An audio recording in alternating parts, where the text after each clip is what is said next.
त्रिभुवन मालिकेच्या आजच्या भागामध्ये आपण पाहत आहोत की आता गिरिजा आणि रुद्र एकमेकांना म्हणत असतात, कार्यक्रम किती छान झाला ना. म्हणजे खरं तर दोघेही जण एकमेकांना अगदी सोबतच ह्या सगळ्या गोष्टी बोलतात.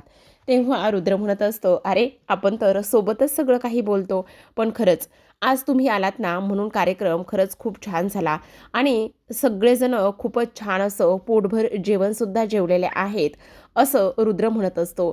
तेव्हा गिरिजा म्हणत असते, हो मी आता निघायला हवं, खूप लेट झालंय ना. तेवढ्यातच आता रुद्र म्हणत असतो, हो पण ते डब्यांचं काय? तेव्हा रुद्र म्हणतो, त्याची काळजी नका करू, मी डब्बे घरी पाठवून देतो. पण खरंच आजचा कार्यक्रम आणि तुम्ही आलात म्हणून खूप छान पार पडला बघा. तेव्हा गिरिजा म्हणते, बरं ठीक आहे, तुम्ही द्या डब्बे पाठवून, मी निघते आता. अरे माझी पर्स तर आतमध्येच राहिली. असं म्हणून आता गिरिजा आतमध्ये तिची पर्स आणायला जाते. तेव्हा श्रीमंत तिथे आलेला असतो आणि तो म्हणत असतो, अरे काय करतोयस तू? गिरिजा चालली सुद्धा? हो मग त्या चालल्या ना, मग काय करायचं आहे? अरे त्या चालल्या, मग तू असंच जाऊ देणार आहेस का? एवढा सगळा चांगला चान्स आला आहे तुझ्यासमोर आणि तू त्यांना असंच जाऊ देणार आहेस का? अरे असं काय करतोयस? मग चांगलं जाना गाडीवर सोडून ये. तेवढ्यातच गिरिजा येते आणि म्हणत असते, चला मग मी येते आता." तेव्हा तो म्हणत असतो, "येताय का?" तेव्हा लगेच आता गिरिजा म्हणत असते, "हो मग आता जायला पाहिजे ना." तेव्हा पाठीमागून स्त्री म्हणत असतो, "अरे चालल्यात त्या, काय करतोयस तू?" तेवढ्यातच पुन्हा एकदा आता रुद्र म्हणत असतं, नाही मी काय म्हणतो, मी तुम्हाला सोडवायला आलं तर चालेल का?" "अहो असं काय करताय? पण तुमची कामं आहेत इथे, मग तुम्ही मला तिकडे सोडवायला कसं येणार?" तेव्हा पुन्हा रुद्र म्हणत असतो, "नाही त्याचं काय आहे ना, माझी कामं त्या साईडला सुद्धा आहेत. मी तिकडची कामं करून घेईल तुम्हाला सोडलं तर." असं म्हटल्यानंतर आता आपण पाहतो की इकडे जी काही गिरिजा आहे तिला मात्र आनंद झालेला असतो आणि ती म्हणत असते, "हो चालेल ना, काहीच हरकत नाही. तुम्ही मला सोडवायला आलात तरीसुद्धा चालेल." असं म्हटल्यानंतर आता जो काही रुद्र आहे तो इकडे गिरिजाला सोडवायला निघालेला असतो. आता रुद्र गिरिजाला सोडवायला निघाल्यानंतर जो काही स्त्री आहे त्याला तर फारच आनंद झालेला असतो. तो विचार करतो की अरे हा रुद्र आता गिरिजाला बाईकवर म्हणजेच त्याच्या बुलेटवर बसवतो आणि त्याच्या बुलेटवर बसवल्यानंतर तो आता गिरिजाला तिकडे घरी सोडवायला आलेला असतो. आता दोघाही जणांना बुलेटवर बसलेलं पाहिल्यानंतर इकडे वरतीच नागेश्वर आणि ताससोबत आपली वासंती हे दोघेही जण बसलेले असतात. वासंती आणि हे दोघेही जण बसल्यानंतर आपण पाहतो की इकडे आता रुद्र म्हणत असतं, खरंच खूप छान वाटलं आज तुम्ही तिथे आलात म्हणून. तेव्हा ती म्हणत असते, खरं तर थँक यू तुम्हाला. तेव्हा तो म्हणत असतो, नाही उलट मी तुम्हाला थँक यू म्हणायला पाहिजे. तेव्हा ती म्हणत असते, ते आणि कशासाठी? पण रुद्र तुम्ही जर घरी येणार होतात ना, तर मग मात्र मी इथे घरीच गरम-गरम स्वयंपाक बनवला असता आणि तुम्हाला जेवायला घातलं असतं की नाही? तेव्हा तो म्हणत असतो, तुम्ही मला जेवायला घातलं असतं ते खरं आहे, पण तिकडे त्या मुलांनी काय खाल्लं असतं? तिथं ते दगड आणि त्याचबरोबर ते कागदं खाल्ले असते का? असं म्हटल्यानंतर आता इकडे गिरिजा हसायला लागलेली असते. पण खरं सांगू का, आजच्या ह्या सगळ्या गोष्टीला फार छान वाटलं बरं का. मला तर पुष्कळ आनंद झाला. असं सुद्धा आता इकडे रुद्र म्हणत असतो. तेव्हा गिरिजा म्हणत असते, बरं ठीक आहे, चला आता मी येते, उगाचच तुमची कामं रखडायची. असं म्हणून रुद्र म्हणत असतो, बरं ठीक आहे, चला मी सुद्धा आता येतो, कारण मला सुद्धा पुष्कळ अशी कामं आहेत. असं म्हणून तो आता तिथून निघून जातो. आता तो तर तिथून निघून जातो, पण इथे मात्र नागेश्वरचा जळफळाट उडालेला असतो. कारण वासंती त्याच पद्धतीने त्याला बोललेली असते. वासंती म्हणत असते की खरंच किती लक्ष्मीनारायणासारखा जोडा वाटतोय ना, खरंच ह्यांना पाहिल्यावर फार आनंद होतो बघा. ह्यांचा असाच राजा राणीचा सुखाचा संसार व्हावा असे ती बोलते. तेव्हा मात्र इथे आता तो म्हणत असतो, तुमच्या स्वतःच्या संसाराकडे आणि त्या सगळ्या गोष्टीकडे लक्ष द्या. बाकीच्या गोष्टीकडे लक्ष तुम्हाला देण्याची अजिबात गरज नाही, समजलं का तुम्हाला? तेवढ्यातच आता इथे आपण पाहतो की जो काही नागेश्वर आहे त्याने मात्र तिला चहाचा कप आणि बशी तिच्या हातामध्ये ठेवायला दिलेली असते आणि ते ठेवायला दिल्यानंतर तो मुद्दामच आता तो चहाचा कप आणि बशी तशीच आहे त्या ठिकाणी जमिनीवर सोडून देतो आणि ती चहाची कप आणि बशी दोन्ही आता तिथे फुटलेलं असतं. तेव्हा लगेच आता वासंती त्याच्याकडे पाहते. तेव्हा नागेश्वर म्हणत असतो, असं तोंड घेऊन काय बघत बसलाय? आवरा पटकन आणि ते साफ करून घ्या. तेव्हा तो तिथून रागानेच निघून जातो. आल्या दुसऱ्याच्या संसाराला आशीर्वाद द्यायला आणि हे आणि ते करायला. चला असं म्हणून निघून जातो. तर आता वासंती ते तुटलेले कपबशीचे तुकडे उचलत असते. तेवढ्यातच तिच्या हाताला मात्र त्या कपबशीचा एक तुकडा लागतो आणि रक्त यायला सुरुवात होतं. अगदीच जीव मात्र तिचा कासावीस झालेला असतो. खूप वाईट वाटत असतं. धावतच किचनमध्ये ते सगळं काही कचरा घेऊन जाते आणि डस्टबिनमध्ये तो कचरा टाकून देते. आणि डस्टबिनमध्ये कचरा टाकून दिल्यानंतर किचनमध्येच त्या हाताकडे पाहत बसलेली असते. तेवढ्यातच आता तिथे गिरिजा आलेली असते. गिरिजा वासंतीकडे पाहते. तिचं तोंड आणि त्याचबरोबर चेहरा अगदी पडलेला असतो आणि हात हातात घेऊन इथे वासंती उभी राहिलेली असते. गिरिजा म्हणत असते, अहो आई, आई साहेब, हे काय झालंय? किती लागले हे तुम्हाला? रक्त येतंय तुमच्या या हातामधून, काय झालंय सांगा पाहू. तेवढ्यातच ती म्हणत असते, नाही ग नाही, फार काही नाही झालं. अहो आई साहेब, असं काय नाही झालंय, आणा बघू इकडे. तेव्हा ती धावतच जाते आणि किचनमधला हळदीचा डब्बा घेऊन येते आणि त्यावरती हळद बसवत असते. तेव्हा ती म्हणते, आई साहेब थोडंसं चुरचुरेल बरं का, पण प्लीज काळजी करू नका, सगळं काही व्यवस्थित होईल. पण आई साहेब, ही सगळी कामं तुम्हाला करायची काय गरज आहे? घरामध्ये इतरसुद्धा कितीतरी माणसं आहेत, त्यांनासुद्धा तुम्ही हे कामं सांगू शकता ना. तुम्हाला ही सगळी कामं करायची काय गरज आहे बरं? तुम्ही पण ना, बघा ना किती लागलं हे सगळं, किती त्रास होत असेल ना तुम्हाला. पण थांबा जरा, मी ना ह्याला व्यवस्थित हळद बसवून देते. तेव्हा वासंती मात्र गिरिजाकडे पाहतच असते. तेव्हा गिरिजा म्हणत असते, काय झालंय? तुम्ही माझ्याकडे असं का पाहताय? नाही गं, आत्तापर्यंत असं एवढं प्रेमाने माझ्या अशा जखमेवर कुणी पुंखर घातली नाही किंवा कधी कुणी काहीच केलं नाही. त्यामुळे आता मला थोडंसं भरून आल्यासारखं होतंय.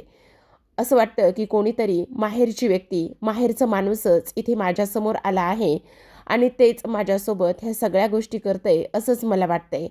तेव्हा गिरिजा म्हणत असते, मग मी तुमच्या माहेरची नाही असं वाटतं का तुम्हाला? मी सुद्धा तुमच्या माहेरचीच आहे असं समजा ना.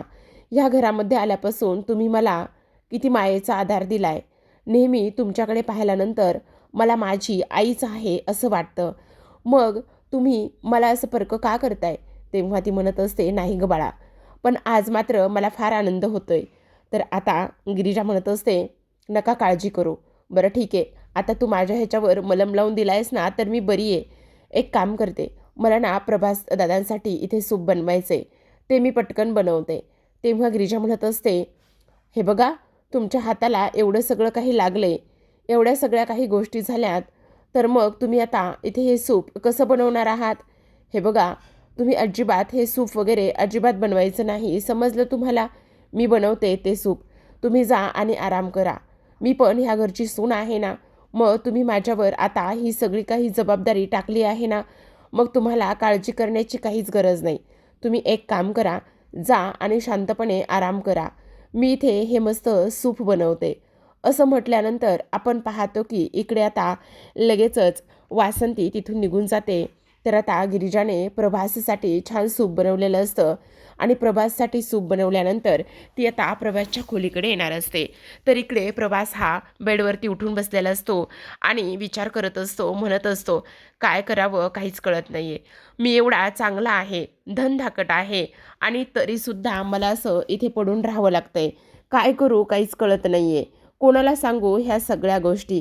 किती दिवस मी हे असं इथे झोपून राहणार आहे आणि काय करावं तेच काही कळत नाही, असं सुद्धा तो इथे बोलत असतो. तेव्हा आता इकडे त्याला कोणीतरी आल्याचा भास होतो, चाहूल लागती आणि तेव्हा तो विचार करतो, नाही नाही, कोणीतरी आलेला आहे, नको, पटकन झोपायला पाहिजे, म्हणून तो ताबडतोब बेडवरती झोपतो.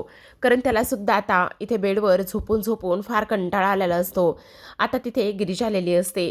गिरिजाने प्रभाससाठी छान सूप आणलेलं असतं आणि प्रभाससाठी आणलेलं सूप ती तिथे बाजूला ठेवते आणि तिथेच त्याच्या बेडवर बाजूला बसते आणि म्हणत असते, प्रभास काका, तुम्ही तरी बरे व्हावं लवकर. मला तुमच्याशी खूप काही गोष्टी इथे बोलायच्या आहेत. ह्या घरामध्ये मला सगळे परकेच वाटतात. माझ्या मनामध्ये खूप काही साचलेलं आहे, पण कोणाशी बोलावं काहीच कळत नाही. खरं तर तुम्ही माझ्या बाबांचे फार जवळचे मित्र. असं वाटत होतं की आता मी माझ्या दुसऱ्या बाबांच्याच घरी आले, पण बघा ना, तुम्हीसुद्धा बरे नाही आहेत. प्रभास काका, तुम्हाला एक गोष्ट सांगू का? माझ्या बाबांचा खून झालाय हो, आणि त्या नागेश्वर घोरपडेनीच माझ्या बाबांना मारलं आहे हे मला माहिती आहे. पण मी ते सगळं जगासमोर कसं आणू हेच मला कळत नाही. प्रभास काका, मला एक गोष्ट सांगा, तुम्हाला पण त्या नागेश्वर घोरपड्याचा चेहरा माहिती होता का हो? माझ्या बाबांना त्यांनी मारले. तेव्हा प्रभास मनामध्ये विचार करतो, ह्या उडगीला तर सगळं माहिती आहे. म्हणजे नागेश्वरनीच इथे दत्तूला मारलंय ही गोष्ट तर ह्या पोरीला माहिती आहे. मग काय करू? मी हिला सांगू का की तूच ह्या गिरिजा गिरिजा तूच ह्या घरची वारस असतेस, ही गोष्ट ह्या पोरीला सांगून टाकू का? जर ही गोष्ट ह्या पोरीला सांगितली तर काय होईल? सांगायलाच पाहिजे का? पण नाही नाही, नको. त्या दत्तूला जसं मारलं तसं तो नाग्या ह्या पोरीला सुद्धा मारेल, असा प्रभास विचार करतो.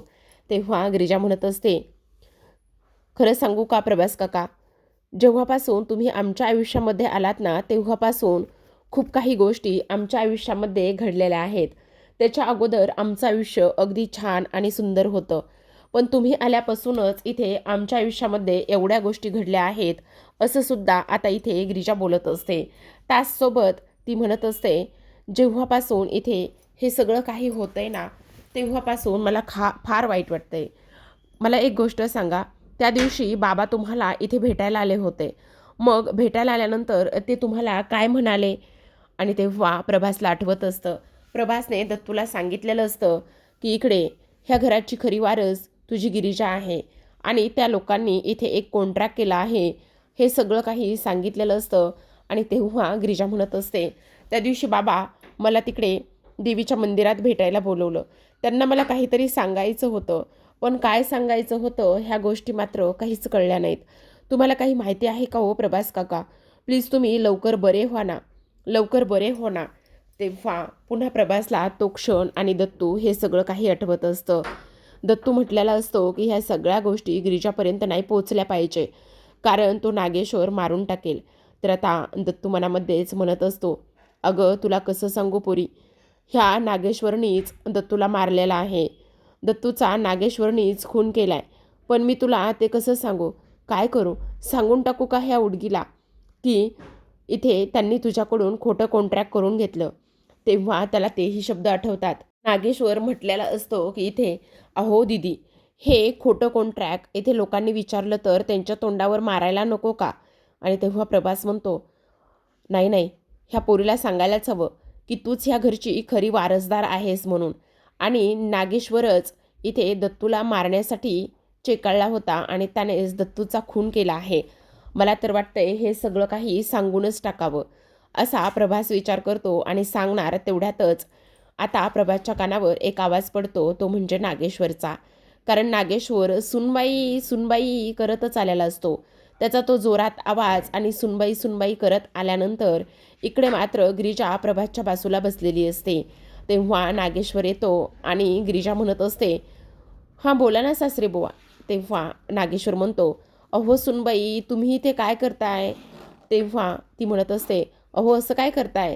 मी प्रभास काकांसाठी सूप घेऊन आले होते. अहो एवढी सेवा बरी नव्हे, एवढ्या चांगुलपणासुद्धा चांगला नव्हे.